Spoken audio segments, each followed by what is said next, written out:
Então seja muito bem-vindo a este curso que nós, como Instituto Parresia, da Comunidade Católica Shalom, estamos realizando. É um curso sobre a paz nas Sagradas Escrituras. Logicamente, esse é um termo muito amplo, né? Nós não temos como abordar tudo, então vamos dar um pouco um recorte dentro dessa temática, e nós queremos abordar a paz em 3 textos do Antigo Testamento, cada um vindo de uma parte das Sagradas Escrituras hebraica. Então a Sagrada Escritura hebraica é dividida em 3 partes. Nós queremos pegar cada uma dessas 3 partes, um elemento, um texto, para poder falar disso que é o Shalom. E depois nós vamos pegar particularmente o Evangelho de João. E o Evangelho de João ele vai trazer justamente queremos pegar em 2 partes o que é esta paz no Evangelho de João. Já antecipo que no hebraico nós temos o termo Shalom, um termo muito conhecido nosso. No grego nós temos um termo um pouco menos conhecido, que é o termo Eirene. E aí nós temos a relação entre esses 2 termos, que indicam esta realidade prometida no Antigo Testamento e realizada em Jesus Cristo. Esse é o resumo do nosso curso, e nós queremos hoje iniciar pelo primeiro texto. Cada dia comentaremos um dos textos do Antigo Testamento e em seguida o próprio Evangelho de João. Hoje nós queremos pegar a bênção de Arão, que está no livro dos Números, no capítulo 6, versículos 24 a 26. São somente 3 versículos, mas nós vamos ler agora também aquilo que antecede, versículos 22 e 23. O Senhor falou a Moisés e disse: Fala a Arão e a seus filhos e dize-lhes: Assim abençoareis os israelitas. Dir-lhes-eis, ou seja, de Moisés vem o mandamento para Arão, e Arão diz aos seus filhos, aqueles que serão os sacerdotes dentro de Israel, para abençoar. Os sacerdotes dirão: O Senhor te abençoe e te guarde. O Senhor faça resplandecer o seu rosto sobre ti e te seja benigno. O Senhor mostre para ti a sua face e te conceda a paz. Então nós temos aqui alguns elementos importantes, estruturais, para entender primeiramente a estrutura do texto, que é pequeno, mas tem uma estrutura interessante. Primeiramente, nós vemos que a primeira palavra contida dentro da bênção é o próprio verbo barar, que é o verbo abençoar, de onde vem berachá, né, que é a bênção. Nós temos a última palavra desse texto, que é Shalom. Então o texto inicia com barar, termina com Shalom.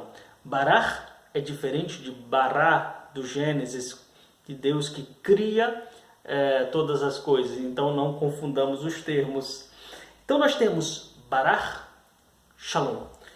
A bênção, ela produz o Shalom como seu último efeito. Depois nós temos mais 2 elementos importantes. Em hebraico, se nós analisarmos, e nós, claro, partimos do texto hebraico, o primeiro versículo ele contém 3 palavras, que é o versículo 24. O 25 contém 5 palavras e o 26 contém 7 palavras. Olha só que interessante. Existe como que um desencadear, um crescimento dentro da bênção. Essa bênção que começa com o termo barar e vai culminar no Shalom, é como que um desenvolvimento orgânico. 3, 5, 7. O terceiro elemento importante, estrutural dessa bênção, é que o nome de Deus está contido nos 3 versículos, 24, 25 e 26. Sempre contido, então, este nome divino, esse tetragrama, que nós dizemos Adonai. Reparem que eu não vou dizer nunca aquilo que se diz, né? Nunca vou dizer o nome Yahvé, porque é um erro, né? Nós não vamos entrar nisso agora, mas existe até após o encontro do Papa, né, que foi o sínodo sobre a palavra, houve uma orientação que esse termo fosse retirado de nossa liturgia, fosse retirado, enfim. Então, é um erro, na verdade, fonético. Mas, então, Adonai, este tetragrama está presente nos 3 versículos. Então, aí você me pergunta, Elton, e quando eu ver este nome, por exemplo, na Bíblia de Jerusalém que traz, o que eu digo? Diga Adonai, ou então Senhor. O nome de Deus está contido nos 3 versículos, e assim nós podemos começar a analisar os versículos. O primeiro versículo, ele diz em hebraico, Yavarecha Adonai Vaishmerecha. Atenção, eu disse que são 3 palavras. Yavarecha, primeira palavra, Adonai, está no centro. Vaishmerecha, te abençoe o Senhor e te proteja. Sim, te proteja. Primeiramente, o que é essa bênção? A bênção em Israel é algo muito típico. O pai abençoa sempre o filho, né? E nós não deveríamos ter perdido isso, né? Espero que ainda exista isso dentro das famílias. Isso é fundamental. A bênção tem uma raiz também que indica o difundir-se, o alargar-se. Então a bênção é um alargamento de bens, sobretudo de vida. É um alargamento de vida. Por isso, o pai abençoa o filho, e nesse caso, vamos dizer, nós podemos indicar nas Sagradas Escrituras, Abraão abençoa Isaac, Isaac abençoa Jacó. E nessa bênção, o que é pedido? É pedido justamente que haja abundância de vida por meio de uma descendência e abundância de bens, de riqueza. Então a bênção é esse alargamento. Ela produz esse alargamento. Isso é muito interessante. Também o sacerdote e o rei abençoam o seu povo justamente para que a vida de Deus seja garantida dentro daquele povo. A vida, a abundância. Aí você vai falar assim, mas o rei abençoa também? Sim, por exemplo, Salomão e Davi, eles também abençoavam, mas aí nós entraríamos em uma outra temática um pouco mais profunda, né? Um pouco mais, vamos dizer assim, mais longa, mas nós vamos nos ater aqui a alguns elementos.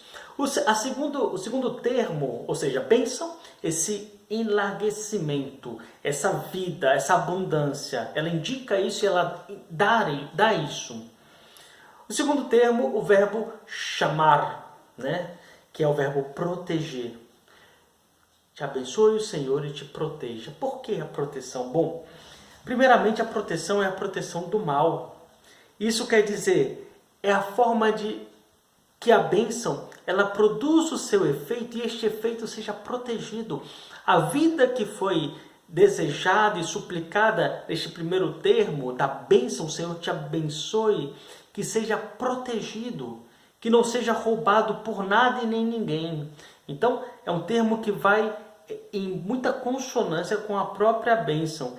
Por isso, é importante que exista essa proteção, ela é suplicada dentro da bênção de Arão. O segundo versículo, ele diz que o Senhor, ele resplandeça o seu rosto sobre ti e te favoreça. Bom, aqui nós temos também alguns elementos interessantes. O rosto que resplandece, o rosto divino que resplandece na linguagem bíblica e no mundo antigo, indica justamente esse favor, a benevolência, ao contrário de um rosto escuro, que indicaria não somente a tristeza, mas um desapontamento, vamos dizer assim, uma pessoa desapontada, uma pessoa triste, uma pessoa que não está feliz, não está contente e que não é favorável, ao contrário, indica como que uma malevolência desta pessoa. Assim, o Senhor, quando você suplica na bênção que Deus faça brilhar o rosto, né? Esse brilho do rosto é o que? É a benevolência divina. Nós estamos suplicando na bênção a benevolência divina, que o Senhor te seja benevolente. Isso é fundamental, isso é riquíssimo, a benevolência divina. E essa benevolência divina também está ligada ao seu favor. É interessante, ou seja, para explicitar o que significa a benevolência divina, o segundo versículo vai falar deste seu favor que na Bíblia de Jerusalém vai dizer: o Senhor faça resplandecer o seu rosto sobre ti e te seja benigno, seja favorável. Esse termo, favor, vem do hebraico Hanan, né? De onde vem o nome de Hana, que é a mãe de Samuel, que faz aquele cântico belíssimo. E nós temos na Virgem Maria, que é cheia de graça, também um cântico inspirado em Ana. E a Virgem Maria é cheia de Hanan, da graça divina. Olha que interessante essa temática bíblica. Então, o que se pede nessa bênção? Que a graça divina seja comunicada por meio do rosto de Deus, que se ilumina, quer dizer, ele já é de luz, mas que ilumina aquele que recebe a bênção. Sobre ti, o Senhor faça resplandecer o seu rosto em benevolência e te dê graça. Te dê graça, você seja preenchido de graça, justamente por esse rosto feliz de Deus, que se comunica a sua luz e a sua graça a ti. Então, olha que beleza contida dentro dessa bênção. E um elemento muito importante a entender aqui, olha o que nós estamos pedindo: que o rosto de Deus, que a face de Deus resplandeça. A face de Deus ninguém pode enxergar. Moisés, quando estava desejando ver o rosto de Deus, o Senhor disse: não verás o meu rosto, me verás por trás, quando eu passar. E eu protegerei para que não vejas o meu rosto e não morras. Olha que interessante, nessa bênção se está suplicando que o rosto de Deus te seja mostrado. E que assim você seja preenchido da graça. E a primeira graça é exatamente a contemplação do rosto divino, que não traz medo, como trazia para Moisés. Que profundidade nós temos nessas palavras. Depois nós temos a terceira invocação, que é a invocação que o Senhor mostre para ti a sua face, mais uma vez, e te conceda a paz. Então aqui, mais uma vez, é a face de Deus que está sendo mostrada para aquele que recebe a bênção.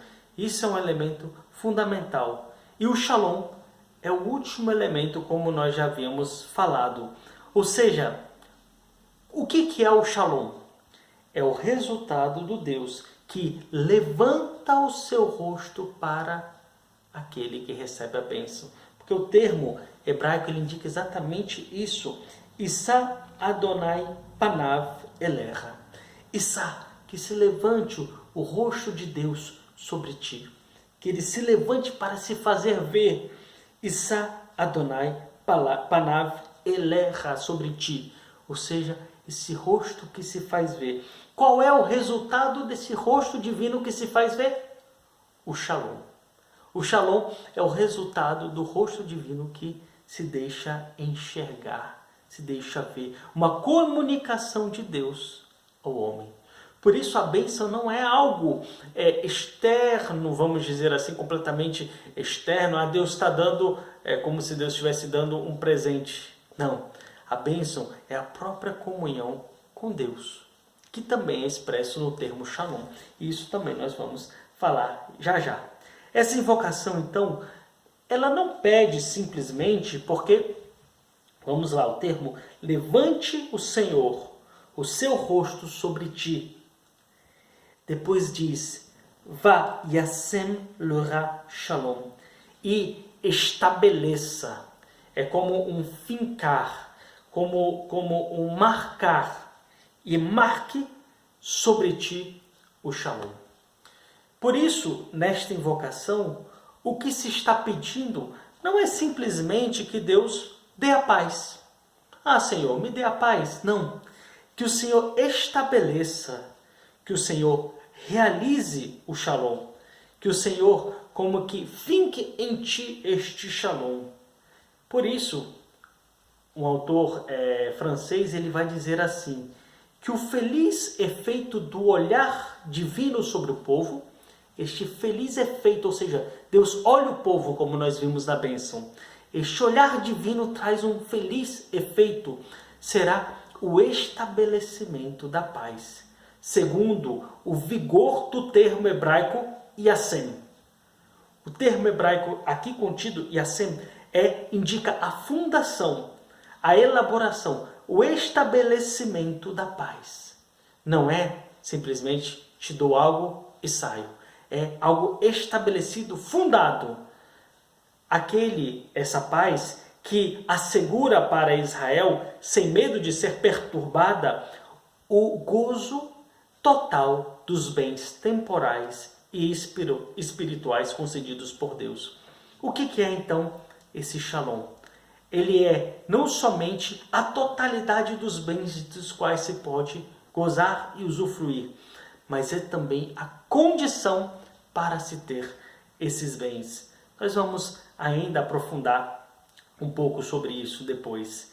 Por isso, para os judeus, essa bênção, ela era um pedido a Deus que o reino messiânico fosse estabelecido. Ou seja, o que é essa bênção para os judeus? É o pedido para que o reino messiânico se estabeleça. O reino messiânico, que é comunicação dessa paz, comunicação do rosto divino para os homens. E é exatamente assim que nós entendemos também um outro elemento importante. Se nós olharmos, por exemplo, o termo barar, que é bênção, existe um termo muito próximo que é berer. O que é berer? Joelhos. Bênção e joelhos. Para alguns, a raiz é a mesma. De fato, as três letras hebraicas são as mesmas, só que existe uma discussão se é a mesma raiz ou não. Barar, berer. De fato, nós podemos compreender numa linguagem espiritual que a bênção, por toda a riqueza que ela traz, precisa do homem que ele se coloque de joelhos, que ele creia e que ele absorva toda a graça que Deus lhe comunica. Deus não dá, mas Deus comunica, infunde, estabelece o Shalom, estabelece a paz, o seu rosto que comunica graça e luz a todo homem. Por isso, assim nós redescobrimos também um pouco do valor da bênção, que é tão importante, tão fundamental em nossas vidas.